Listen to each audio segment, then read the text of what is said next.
Keep it going. All right, welcome everybody to Drexel Writing Festival 2023. This is our kickoff event. Really so pleased to have Moncho Alvarado lead for us today. And she will be leading a poetry workshop right after this, so stick around until 1 o'clock and then you can take the poetry workshop. And then at 2 o'clock, we'll be having an event called On Unruly Powers, Decriminalizing Untimely Black Action, a discussion with Dr. Jakia Carruthers. We'll be here, that should be really interesting as well. Hope you guys can make it. I'm now going to hand things over to Alex Montoya Gonzales, who will introduce Moncho.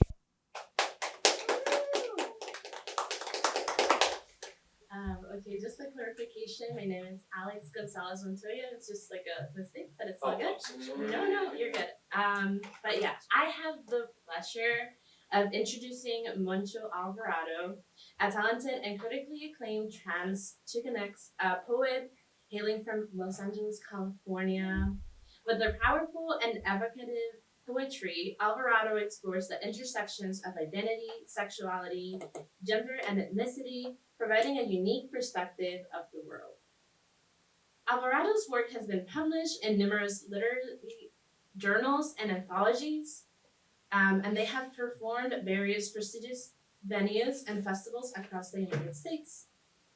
And today, she will be reading from her debut poetry collection, Greyhound Americans, which was the recipient of the 2020 Saturnalia Book Prize selected by Diane Seuss. It is an honor to be in the presence of this artist, an activist that uses her art to erase hate and nurture queer, trans, Xicanx, and Latinx love and resilience.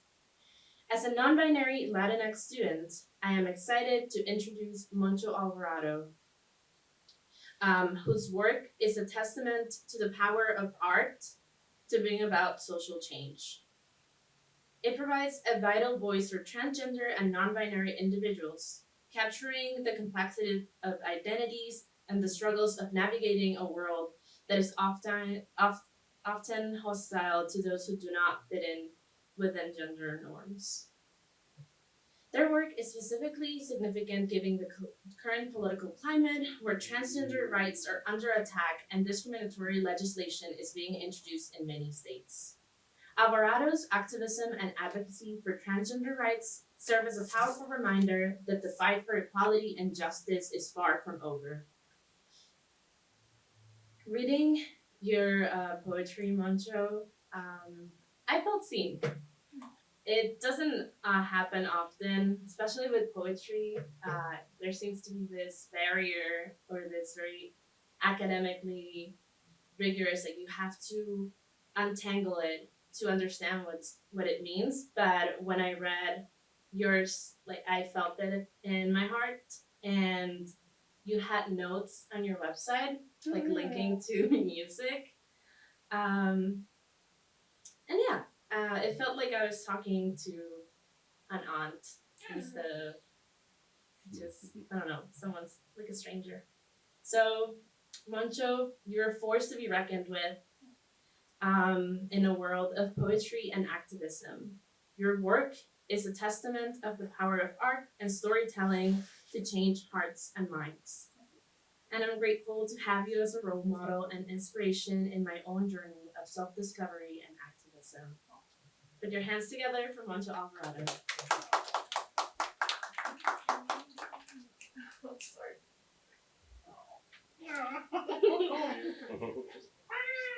Okay. Whenever I'm nervous, just understand.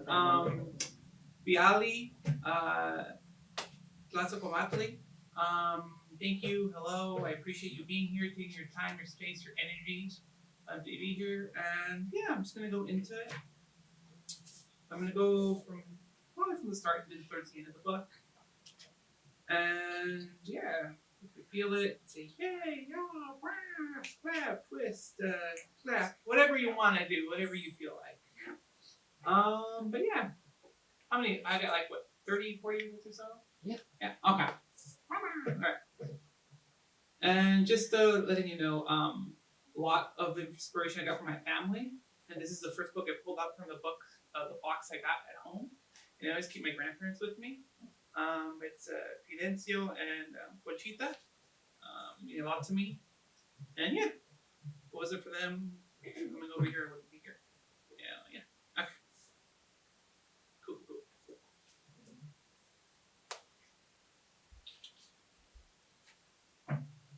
Helping my mom practice for her citizenship test. Name, Moncho Alvarado. 1. What does the Constitution do? Sets, protects, defines rights, like how oceans contain all that life within. 2. Ideas of sovereignty are in the first 3 words of the Constitution. What are these? The we people. 3. How many amendments does the Constitution have? 27. And at 27 weeks of pregnancy, you, my Chito, in my belly weigh 2 pounds, as much as a brown baby eagle. 4. What are the 2 rights in the Declaration of Independence? Somos indios de Mexico. We were born with declaration and independence. 5. What is freedom of religion? These trees, these flowers, the grass. Look how free of religion they are. 6. What is the rule of law? Your abuelo says paper and ink owns this piece of land. A body owned that grows navel oranges we eat and drink. 7. Name problems that led to the Civil War. Pues, slavery. 8. Who lived in New York City before the Europeans arrived? Lenape, Hepcoop, Adot, Atu. 9. What promises would you make when you become a United States citizen? Pray, love, vote, protest. 10. Name 1 state that borders Mexico. Do, my child.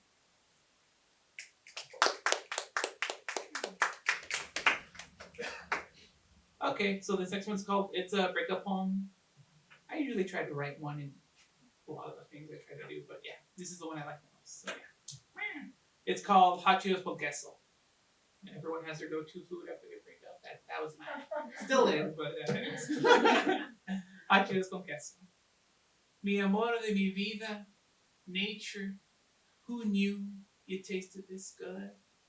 The type of good when they're in me. My mouth swallows all that life.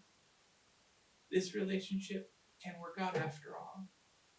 He and she and they and Z don't care. I have borderline personality disorder, but they do.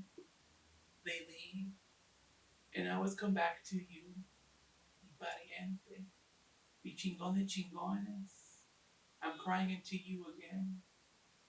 I was hoping the last time was last. My therapist said it's because of me, not dealing with my PTSD, trauma, abandonment issues, and I say, nah. But I must be honest, loving people is the most dangerous thing next to loving myself.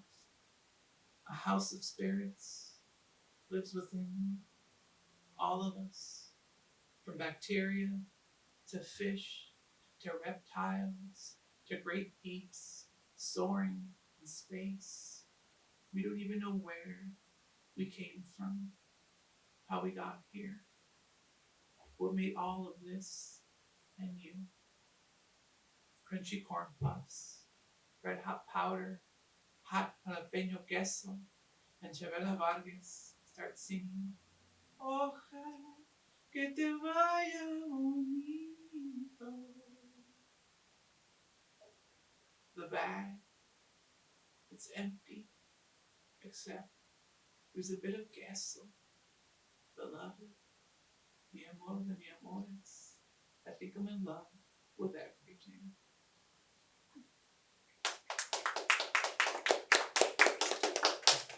This next is the poem when I came out to my mom. Yeah. Ama teaches me how to whistle.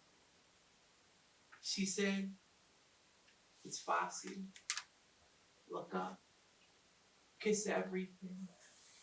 Hold the sun between your mouth and blow like this.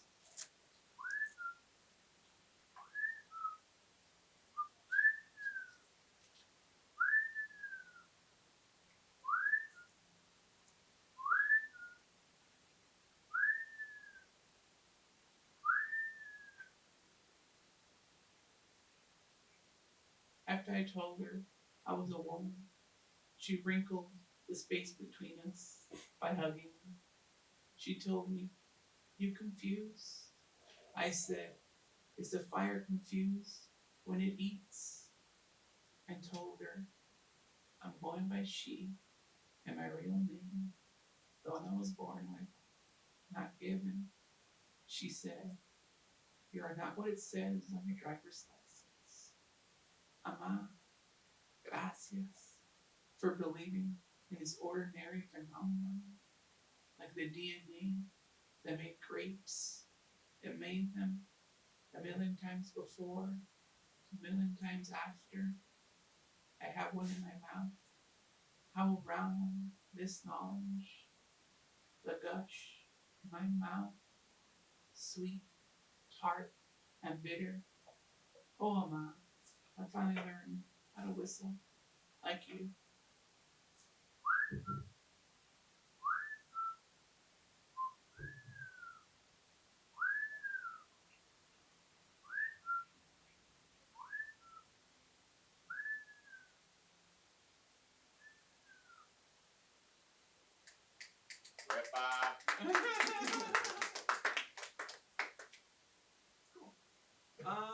My dad left early on. We were younger, and my mom did double duty a lot. So I wrote this poem for her.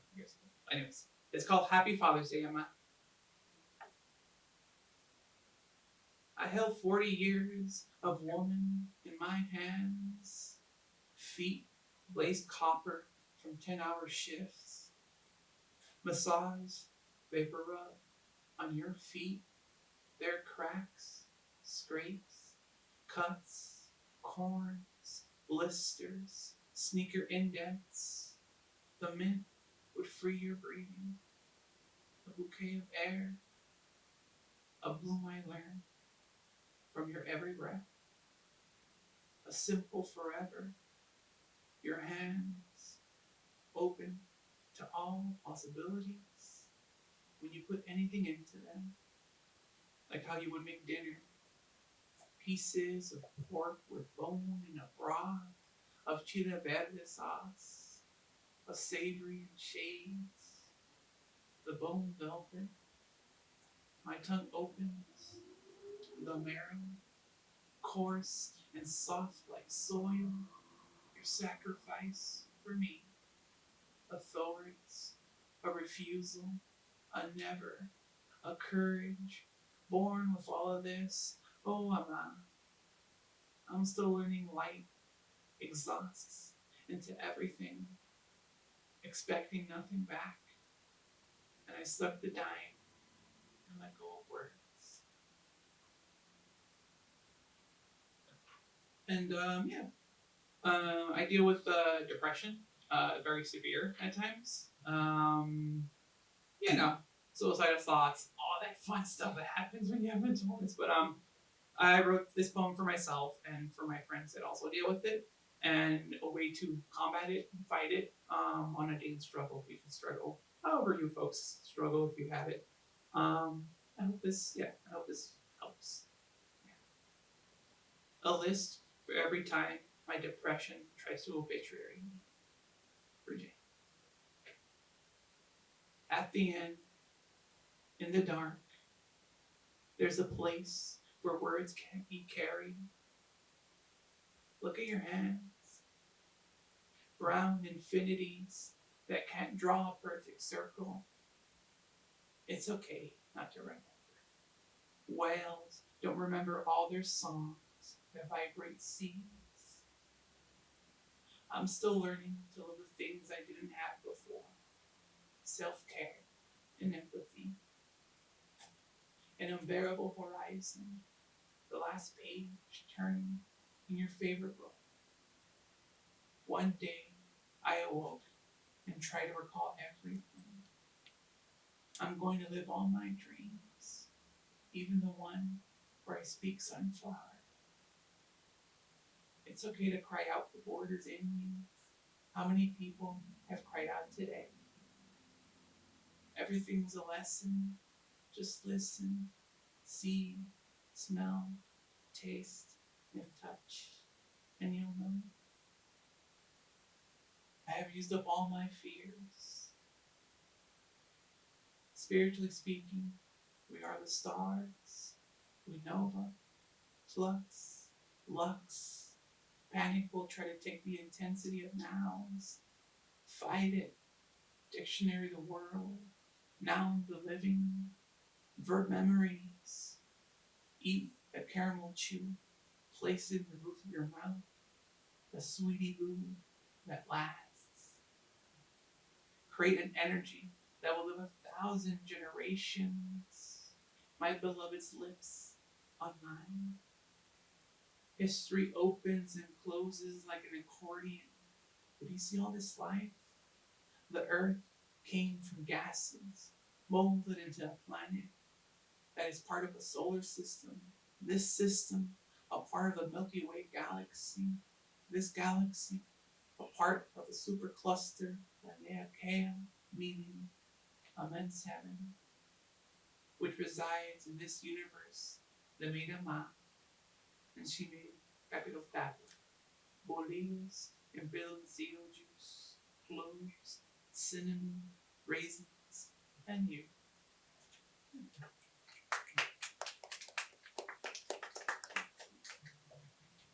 And yeah, next one is my people, a portrait. It's mirroring, so it's in English and Spanish. This comes a lot of the histories comes from my family that crossed the border when they were younger, and different snippets of information they've given me. But this is my people, a portrait. He's popping. Sorry for that. Our language is sky and barbed wire, a nectar, and ever you always knew. Our gift is an alphabet of shadows, lessons of suns, rainbows, veneration of space and time, a portrait that never humans or gods, always born in molds. We're the dreams of now, never to breathe this moment again. Remember, we all return to eternal. Time is ending and birthing us all the time. Ghosts inhabit the food around us to feel mouths again. Look around. We're not alone. Ancestors, aesthetics, equations. Say words to keep safe. Chrysanthemum, Sonder, iridescent. A ma said about crossing the border. What madness, these clouds.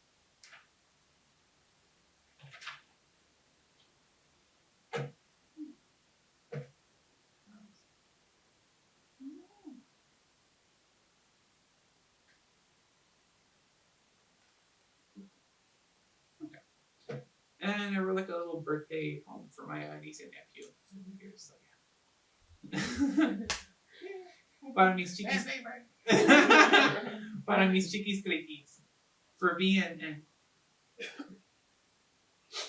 so much your eyes don't see. Oxygen breathed in by dinosaurs. an Australopithecus, flowers that have eaten more sun than we ever will. Pick up a papaya, cut it in half, let seeds spill, juices run, bite into the sunset of its body, taste the horizon, and once a year, outline your hand on a piece of paper. In 10 years, you'll see how hands can grow like trees. And don't forget to sing the song of your abuelitos, like this one. Amor eterno, inolvidable, tarde o temprano, estará contigo para seguir amando. On this day, your bodies are testimonial, like spiral seashells. Your names on an inheritance, like the palms your parents gifted you. But promise me, mis chiquisriquis, mis pirexes, mis estrellas, when I'm no longer here, read me a poem on my birthday so my bones can feel again.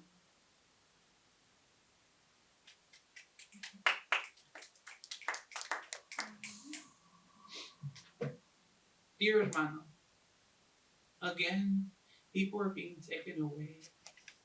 I read the news of kids like your daughter and son, like our family, our neighbors. They wake in a state of temporary that lasts longer and longer and longer than we can remember. I read online the Smithsonian purchased children's drawings of them in camps. Gray beds, red, black, and orange people in them. Archaeology happening in real time. Is remembrance joy? I once asked Abuela. She said, it takes work until it becomes second nature to you, like breathing, like knowing the earth gave you a voice to sing across generations like this. Entane lum, entane lum, uncae, que no marien, entane lum, entane lum. The clouds look like they're going on forever. Do they ever die? Or are they constantly reincarnating?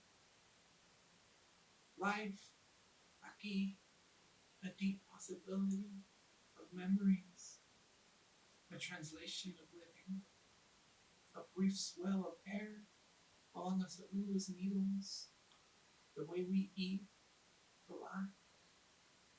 But hermano, there are still camps, and when I'm eating a fruit salad, I crunch into the body of lettuce.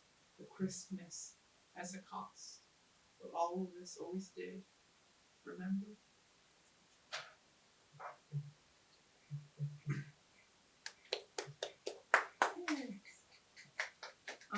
Yeah.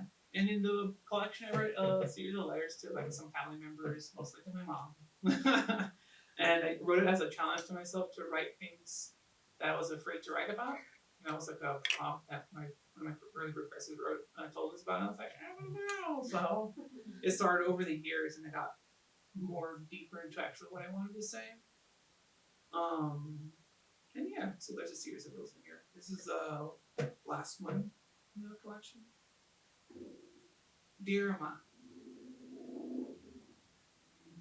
you can't gel a revolution which tagged on the side of a Wendy's. But Ama, you can make it go into debt and never revolt.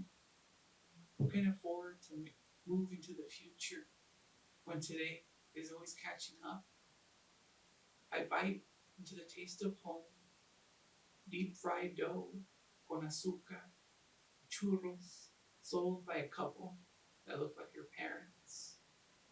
You told me, abuelo, mine the underworld are ancient memories worth millions of dollars under our feet. All these years digging cost less than all the minerals he dug out. You asked him, why do we wear the stars? You said he laughed, coughed up his lungs. But looking at the night sky, I want to wear it. That everywhere where dreams are made real, where the oldest things to survive are like a heart with 4 chambers. The flow sings of remembrance to keep us from exiting ourselves, like a promise to stop eating fried food for a whole year. What sopes, asada fries, pues, maybe I'll try again next year. And why did 2 hydrogen love 1 oxygen to let us inhale one of the oldest contracts of the universe? Air. It carries the smells of everything, like jasmine, lavender, pine trees, a new book when it opens for the first time. There's matter and energy in it, like our final hug when we last saw each other. I still feel it now, the way we held each other, a universe, a womb that creates, births and emerges, traces of tomorrows, the stars.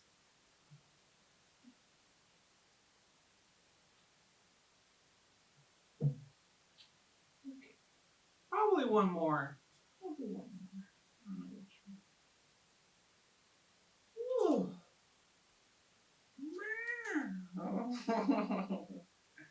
Let's see.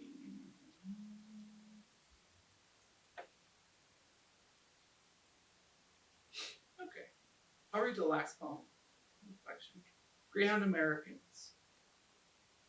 Dia Carmen came 363 miles north, only to be cuffed, pulled over, sent to the box. Primo Oscar yells, belief equals everything. We knows it. President knows it. Vatos knows it. You knows it too. Dia Marta bleeds yellow in fields of iceberg lettuce. It haunts the basement of my skin. Mi abuelo once asked, or once said, God say we must appease company, but it seems certain guests take more than we can afford to give. Walking through Tijuana, facing bloom, in through chain link fences. Tio Kiko says each leaf is trying their best to green. Tio Urbano said, your tia's hair I'll never see again. Mi abuelita said, the last star of the night ends in morning. I shovel the soil with both hands, hold it to the sky. Streams from my fingers, I hear my name, the way it falls, an oath to return, to remember.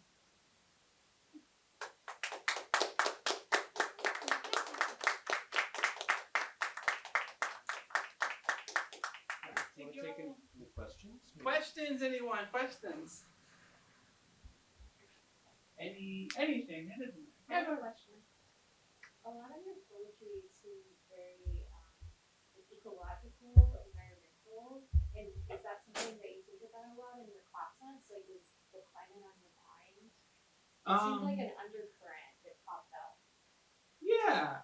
I constantly look back into different articles talking about how much time we have left. Yeah. As like society or the world until the temperatures keep rising and there's a limit point of like there's no return. This is the way we're gonna live. For me, when I was younger, I love anime and manga a lot, and a lot of it was post-apocalyptic. So there was like anime like Evangelion that talked about the future and how global warming or climate change affected certain parts of the country and how it flooded other parts. And I think even now, like there's parts that have been flooded, or they're preventing the flooding, or they're trying to prevent things to worsen in the states of certain areas. And the worst thing that happens is it affects poor countries, poor people, more than anything else, indigenous folks. And it usually affects them by taking away their lands as well. I forget what study it was, but I think there was like over 40% of indigenous lands have been destroyed because of global warming or climate change. It's almost simple, but yeah, because of that. And I think going back to my home, how all things have changed. Specifically, they are when I lived here in New York City, and I would come back, like the amount of pollution when I would come in would affect me so much where I couldn't breathe or swallow. And I'm like, what is that? This is so weird. I've never experienced that. But it was because my body wasn't used to all that pollution that was happening. I remember when COVID was happening and I went to see my family finally, I was like, wow, it's so much better here. What happened? But yeah, those are things that are in my head a lot. Thanks. Thank you. Yeah. Yeah. Thank you so much for beautiful reading. I wanted to ask about place and identity. Okay. I heard like this current of like movement and being a part of a culture that's like cross border, transnational, and maybe like deep, into like the indigenous culture. I was hoping you could talk a little bit more about what it means for you to be someone who's part of a multi-layered identity, like that adds this beautiful toque to like being American, and how that like feeds into your writing process at all, or your approach to poetry. Yeah, thanks for that. For me, I would say like growing up, I saw a lot of different types of realities, and understanding that there's different types of ways to say things and do things or live. When we were younger, my parents would save up money for the whole year to go back to Mexico. And my dad was definitely afraid of like airplanes when he was still with us. So we would save up enough money, go in our Ford Windstar, and then drive all the way down. And we would see a lot of the differences of how people lived, talked, and like just, for themselves. So for me, encountering that and being with that, and also like going to see how like some of the indigenous folks that were part of lived as well, and understanding how like they understood what it means just to live and be was a huge understanding of like how do I want to convey this when I was creating or writing poems. I'm like, do these make sense? Do these not make sense? And a lot of it was just like understanding, understanding like, after a while like what the poem needs.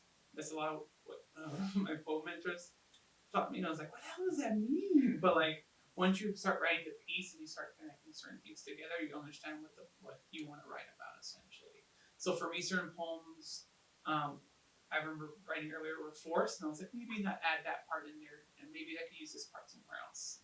So understanding, just like myself, where I could put those things in the book is how like I also think about myself as like, how can I be a good person to myself, a good representative for like folks who are from Mexico, South America, or from the islands. I also have indigenous ancestry in them, and how they present themselves in a way, and how they write about it, if they choose to write about it or not. I know a lot of folks that don't, so that's also okay, but it all depends on how or what you want to write about as well. Yeah, so it's difficult at certain times, other times it's not that hard. And yeah, did that answer it? Yeah. Okay. Yeah, anything else? Yeah, how are your nieces? My niece, oh my god, I'm gonna go see my nephew. I forgot my niece's birthday was earlier this year, but he's already 11. I'm just like, dear God, this book is like, oh my god, I found it when they were little. But they're okay, they're good, they're so happy. They don't have the childhood we live, so that's very good. But yeah, I'm gonna go see my nephew this Sunday. His birthday's gonna be this Saturday, so yeah, just gonna be celebrating with family and having fun. And they're good. They're good. Yeah. Do you recommend them to also write? Because you seem to talk a lot about life and like preserving your memory through the words and through written pieces, but also like spoken words. So like, how do you teach them about that? So for me, what I try to do is every time I go back, I try to do something artsy with them. So by artsy is like either that's we live like on a hill, so the hill's like this, and then we have a long wall on the left side. So there's a day where I was like, let's go paint. So they were just painting, hand painting, and for me, it's just them trying to get those creative juices. My family, I think I'm the only like artistic or creative person in my family, in just that way I see it, but they're creative in their own ways, but not like me, essentially. So like they're into sports and all this other stuff, which is fine, of course, but not into like poetry or novels or stuff like that. But anyways, so the way I tap into it is like doing what they would like. I'm just like, hey, do you want to write? They're like, no. I'm like, okay, do you want to paint? Yeah, let's paint. So we'll go to Michael's, get paints, and start painting things. And that's when I start asking him questions. I'm like, oh, how do you feel? What do you think about the trees? Or what do you think about the wall? Or like just asking him questions. I think that's the best thing that you could do for folks, is ask them questions and open them up and open up the windows, the doors to their minds. And yeah, and I think that's what I try to do every time I go back, just like that. Or just like create labels with them. Like, what do you want to build? I don't know. Not follow the instructions. Yeah, it's just play. Speaking of doors, there's a lot of food in your homes, and I feel like food for you is a door to your culture, to your past, to the history. Can you talk a little bit about your connection to foods?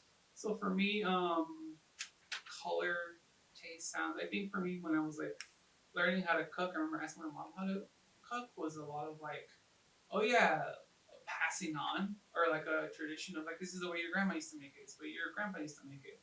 Like capirotada. Like I remember growing up and like no one made that, but it was for Christmas. If I remember, that's when my mom would make it, and it was just like it's just years later I learned it was just bread pudding. But for me, I'm like, oh, this is this thing that we have that we make. Like, no, it's just bread pudding. I'm like, oh, okay. But for me, I was like, oh, this is what you would do. This is what you would do when you had a lot of leftover bread. You would take a lot of sweet stuff, soak it in, and just try to eat it and have it as dessert. And it freezes well, it preserves well. So that's part of it, of like how my family grew up, how my ancestors grew up as well. And yeah, also understanding like where our food comes from is a big thing. My grandpa was a bracero during the World War II, where the United States brought in farm workers from Mexico and other Spanish-speaking parts and bring them up here. And he did that for like the last, I think, 6 months of World War II. And he also brought my two uncles. So I was like, oh, that's so interesting. And just like understanding the history of like, this is where this food comes from. These are the folks who still pick it. And like, I think for me, it's just understanding of where it comes from, certain histories of certain fruits, vegetables. Like potatoes come from South America originally. People are like, oh, it's Irish. I'm like, oh, I don't know. Even learning like certain where words come from, like in Mexico, aguacate comes from the Nahuatl people. I think it's like, but yeah, the learning where the etymology comes from and the words itself and the sounds. That was also something important to unlocking more of the histories and understanding like, oh, this is where this comes from. This is how I learned it. Yeah. And they feel emotional too when you're writing. Like when you're in a certain emotional state, you go to a certain food. Like, yeah. I think for me too, like for another thing, foods is like a portal, or when you go into that certain memory of being in that time when you're learning it or something like that. I don't know, call it Proustian. But just going back to where that food was first learned, through the tongue, through the nose, through the eyes, and just the senses, and how important that is, and creates memory is also it. Because when I eat tacos from you, like sure, there's family in Los Angeles, but also when you go to Mexico, there's a connection and a web of memories that just flash into my brain. and how we think about it is just like, I also think of hands, and think about how a lot of my family always, they're manual laborers, a lot of them, and how much they use their hands for all those things. And understanding that as well. Just all these connections and all those portals and doors that it opens up to an emotional resonance and also to some other things I'm not too sure of. So we do have books available. I believe they were just brought over. If anybody would like to purchase one of Moncho's books, Moncho would be very happy to sign it, or maybe to a friend of yours or family member. So